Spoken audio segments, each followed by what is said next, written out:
اللهم إني أسألك العفو والعافية في الدنيا والآخرة.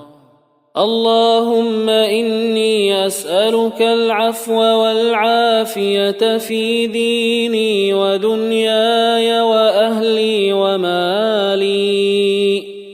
اللهم استر عوراتي وآمن روعاتي.